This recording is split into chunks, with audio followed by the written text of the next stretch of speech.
Разия Абдинаби кызынын 8 жаштагы кызы аутизм диагнозунан жабыркап келет. Апасынын айтымында төрөттөн кийин кызда эч кандай патологиялык белгилер болгон эмес. Ал кызы 3 жашка чыкканча тили чыкпаганынан улам тынчсызданып логопедке барган. Андан кийин диагноз коюлуп, адистерге кайрылып баштаган. Кызымдыкын эле айтсам, бир да үн чыкчу эмес да, үн чыкчу эмес, бирок кулагы укчу.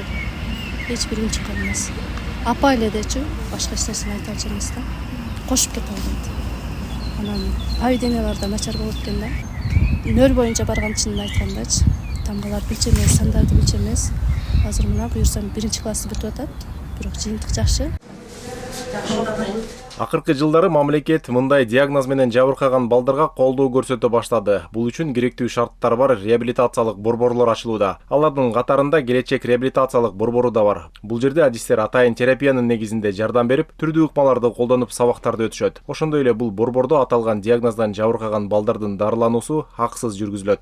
И вот в нашем центре открыта была сенсорная комната. Биздин борбордо 2 сенсордук бөлмө ачылган. Ал бөлмөлөрдө сезүүсү начар балдар менен иштейбиз. Түрдүү ыкмалар менен алардын сезимин ойготууга аракет кылабыз. Бул бөлмөдөгү терапиядан кийин бала кадимкидей тынчып калат. Бул балага дагы жагат, анткени баланын тынчсыздануусун төмөндөтөт. Мындан тышкары балдардын майда моторикаларын иштетүүгө дагы ылайыкташкан буюмдарыбыз дагы бар. Ребенок становится более спокойным. Для обеспечения доступа детей к качественным медицинским услугам. Өлкөдө инклюзивдик билим берүүнү өнүктүрүү актуалдуу маселелердин бири. Бул тема жалпысынан балдардын укуктарын коргоо боюнча пландарды ишке ашырууга арналган тегерек столдо талкууланды. Балдардын укуктары боюнча ыйгарым уктуу өкүл биринчи кезекте коом өзгөчө балдарга болгон мамилесин өзгөртүүсү керектигин белгиледи. Эң өрчүндүү билим берүү, инклюзивное образование и насилие над детьми. Ушул маселе 3 маселе боюнча бул 2 келген член комитет специалист, бирөө билим боюнча, экинчи адам болсо тиги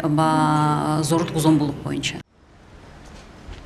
Эмгек социалдык камсыздоо миграция министрлигинин маалыматы боюнча өлкөдө 34 000 мүмкүнчүлүгү чектелген бала жашайт. Ведомствонун жетекчиси балдарды коргоо боюнча учурда маанилүү кадамдар жасалып жатканын белгиледи. Тактап айтканда, президент Садыр Жапаровдун демилгеси менен бийик толуу аймактардагы көп балалуу үй бүлөлөрдү колдоо боюнча бала береке жана келечекке салым программаларынын алкагында жетим балдарга колдоо көрсөтүлдү. Алдыда республика боюнча региондордо дагы реабилитациялык борборлордун санын көбөйтүү мерчемделүүдө.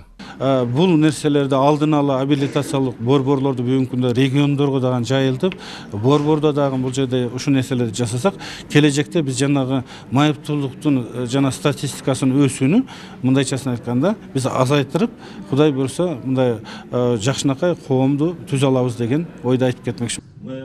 Тегерек столдун соңунда билим берүү жана саламаттыкты сактоо министрликтеринин өкүлдөрү балдардын укуктарын коргоо чөйрөсүндөгү мындан аркы пландар боюнча доклад жасашты.